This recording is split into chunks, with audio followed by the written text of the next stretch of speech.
ওয়ালিয়ান, কোন ব্যক্তি নিজেকে ওলি দাবি করে, আল্লাহর ওলি দাবি করে, এটাও ইলমে গায়েবের শিরক। আবার কোন ব্যক্তি আরেকজনকে আল্লাহর ওলি হিসাবে ঘোষণা দেয়, এটাও ইলমে গায়েবের শিরক। কারণ আল্লাহর ওলি মানে কি? আল্লাহর বন্ধু। তা আল্লাহ কার কার সাথে বন্ধুত্ব করছে আপনি জানলেন কেমনে? আল্লাহ কি আপনাকে বলে দিছে যে অমুক অমুক আমার বন্ধু? আপনি ঘোষণা দিবেন কিভাবে অমুক অমুক আল্লাহর ওলি? আর যিনি ঘোষণা দিচ্ছেন আমি আল্লাহর ওলি হয়ে গেছি, উনি কেমনে জানলেন উনি আল্লাহর ওলি হয়েছেন? কারণ আল্লাহ কি উনাকে জানাইছে যে তুমি আমার ওলি, হে আমার ওলি, এই কথা কই আল্লাহকে ডাক দিছে? আল্লাহ সুবহানাহু ওয়া তাআলা কিয়ামত পর্যন্ত কারোর সাথে কথা বলেন না, শুধুমাত্র ওহির মাধ্যমে আল্লাহ কথা বলেন দুনিয়ার মানুষের সাথে। তো ওহি নাজিল বন্ধ, এখন আর কথা বলার কোনো মাধ্যম নাই। তাহলে যিনি নিজে ঘোষণা দিবেন আমি আল্লাহর ওলি, তিনিও ইলমে গায়েবে শিরক করলেন। যারা ঘোষণা দিবে উনি আল্লাহর ওলি, তারাও ইলমে গায়েবে শিরক করবে। আপনারা যদি বলেন যে আমাদের ইমাম সাহেব খতিব সাহেব আল্লাহর ওলি, শিরক করলেন, ঈমান চলে যাবে। আপনি জানলেন কিভাবে আমি আল্লাহর ওলি? কারণ আল্লাহর ওলি হইতে হলে দুইটা জিনিস লাগে, একটা হলো ঈমান আর একটা হলো তাকওয়া। সূরা ইউনূসের ৬২-৬৩ নম্বর আয়াত আল্লাহ পাক স্পষ্ট করে বলছেন ওলির গুণাবলী হলো দুইটা, একটা হলো ঈমান আর একটা হলো তাকওয়া। দুইটা জিনিস গোপনীয় বিষয়, অন্তরের বিষয়, দুইটা গোপন থাকে, এটা দুনিয়ার কোনো মানুষ জানে না। ঈমানের বিষয়টাও অন্তরে গোপন থাকে, তাকওয়াটাও অন্তরে গোপন থাকে। তাহলে এই গোপন বিষয়, গায়েবের বিষয় আপনি জানলেন কিভাবে? এই ব্যাপারে প্রসিদ্ধ অনেকগুলো হাদিস রয়েছে। একটা হাদিস আমরা বলবো, সহিহ আল বুখারীর হাদিস। উম্মুল আলা রাদিয়াল্লাহু তাআলা একজন মহিলা সাহাবী, তিনি বলেন নবী সাল্লাল্লাহু আলাইহি ওয়াসাল্লামের দুধ ভাই ওসমান ইবনে মাযউন রাদিয়াল্লাহু তাআলা তিনি মারা গেলেন। মারা যাওয়ার পরে আল্লাহ রাসূল সাল্লাল্লাহু আলাইহি ওয়াসাল্লাম দেখতে আসলেন। তখন এই উম্মুল আলা রাদিয়াল্লাহু তাআলা উনি বলেন আমি বলে উঠলাম নবী সাল্লাল্লাহু আলাইহি ওয়াসাল্লামের সামনে, রাহমাতুল্লাহি আলাইকা আবা সাইদ, হে ওসমান ইবনে মাযউন, আল্লাহ তোমার উপরে রহম করুক। শাহাদাতি আলাইকা লাকাদ আকরামাক আল্লাহ, আমি সাক্ষ্য দিচ্ছি আল্লাহ তোমাকে সম্মানিত করেছেন। একজন মহিলা সাহাবী সাক্ষ্য দিচ্ছেন আল্লাহ তোমাকে সম্মানিত করেছেন। নবী সাল্লাল্লাহু আলাইহি ওয়াসাল্লাম এই কথা শুনেই বলে ফেললেন ওয়ামা ইউদরিকা আন্নাল্লাহ আকরামাহ, যে তুমি কেমনে জানলে আল্লাহ তাকে সম্মানিত করছে? তোমার জানার মাধ্যমটা কি, সোর্সটা কি, উৎসটা কি? তুমি কেমনে জানলে যে তাকে আল্লাহ সম্মানিত করছে, তাকে আল্লাহ জান্নাত দিছে, তাকে আল্লাহ এই দিছে, তুমি জানলে কেমনে?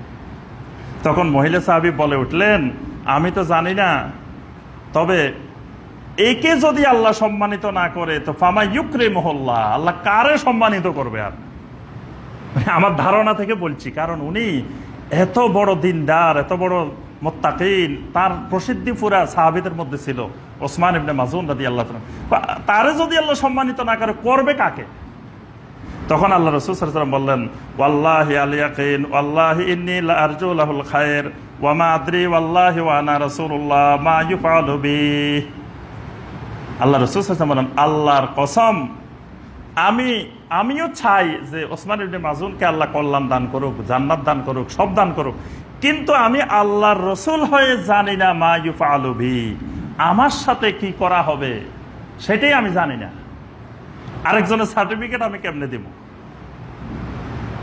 এরপরে ওই মহিলা সাহাবী বলতেছেন ফাওয়াল্লাহি লা উযাক্কি আহাদান বাদাহু, আল্লাহর কসম এরপর থেকে আমরা কোনো সাহাবী জীবনে কোনোদিন কাউকে তাজকিয়া করতাম না, কাউকে বলতাম না এই জান্নাতি, এই জাহান্নামী, এরে আল্লাহ জান্নাত দিয়ে দিচ্ছেন, এরে আল্লাহ সম্মানিত করছেন, এই জাতীয় গায়েবের কোনো বিষয় আমরা কখনো বলা বলি করতাম না। তবে তার জন্য দোয়া করতাম আল্লাহ তাকে জান্নাত দিক, আল্লাহ তার গুনাহ মাফ করুক, আল্লাহ তার রহম করুক। কিন্তু সে রহমত পাই গেছে, মারহুম, আমাদের দেশে কয় যে অমুক ভাই মারা গেছে, ইন্তেকাল ফরমাইছেন, মরহুমের জানাজা এতটাই হবে, তো মরহুম মানে রহমত প্রাপ্ত, তো উনি রহমত পাইছে আমি জানলাম কেমনে? এটাও গায়েবের বিষয়। আমি আল্লাহ তাকে রহম করুক দোয়া করব, আল্লাহ তাকে রহম করুক, আমি চাই আল্লাহ তাকে রহম করুক, কিন্তু তিনি রহমত পাই গেছেন এটা তো আমি জানি না। রহমত পাইছে না কি পাইছে আমি জানি কেমনে? এই জন্য এইরকম কেউ যদি নিজেকে ওলি দাবি করে, এটাও ইলমে গায়েবের শিরক। আবার কেউ যদি আরেকজনকে ঘোষণা দেয় যে উনি আল্লাহর ওলি, এটাও ইলমে গায়েবের শিরক। কারণ আমি জানলাম কেমনে? এটা সোর্স কি, উৎস কি? কারণ আল্লাহর ওলি মানে আল্লাহর বন্ধু। এই জন্য দেখেন শুধু ভারতীয় উপমহাদেশে একজন কেউ ওলি দাবি করে, অনেকে ঘোষণা দেয়, কিন্তু পৃথিবীর অন্য কোথাও কেউ ওলি দাবিও করে না, জনগণ ঘোষণাও দেয় না। পুরো আরব বিশ্বে দেখেন একজন আল্লাহর ওলি আছে কিনা। সৌদি আরব, কাতার, কুয়েত, বাহরাইন, ওমান, পুরা আরব বিশ্ব ঘুরে দেখেন একজন আল্লাহর ওলি খুঁজে পাবেন কিনা। এই জন্য ইমাম আবু হানিফা রহমতুল্লাহ আলাইহি স্পষ্ট করে আকীদার মধ্যে বলছেন, আল মুমিনুনা কুল্লুহুম আউলিয়াউর রহমান, সমস্ত মুমিনেরাই আল্লাহর ওলি। কারণ আল্লাহ ঘোষণা দিচ্ছেন, আল্লাহু ওয়ালিয়্যুল্লাযীনা আমানু, সূরা আল বাকারার 257 নম্বর আয়াত। আল্লাহ বলছেন সমস্ত ইমানদাররা আমি আমার ওলি, আমার বন্ধু। ইমানদারদেরকে সাথে আল্লাহ বন্ধুত্ব করেন। কিন্তু কিছু কিছু লোকের নির্দিষ্ট করার কারণে আজকে সমাজে দেখা যায় যে উনি লেখাপড়া না জানলেও, এলেম না থাকলেও, উনি আসলে লক্ষ লক্ষ মানুষ, আবার আরেকজন বড় আলেম, অনেক এলেম, তার এলেম নেওয়ার জন্য লোকে নাই। কারণ ওই যে মানুষের মধ্যে ঢুকে গেছে উনি আল্লাহর ওলি। এই চিন্তা চেতনায় সেরেকি বিশ্বাস ঢুকার কারণে এই দেশে ওলির ব্যবসা জমজমাট। কিন্তু এই সেরেক থেকে মানুষ যদি বুঝতো এবং এই আকীদা পরিষ্কার হইতো, তাহলে এই দেশে ওলির ব্যবসা জমানো যেত না। এলেম নিত মানুষ তখন আলেমদের থেকে, বড় বড় আলেমদের থেকে এলেম নিত। আজকে বড় আলেমদের থেকে কেউ এলেম নেয় না, বড় আলেমদের থেকে জনগণ দূরে।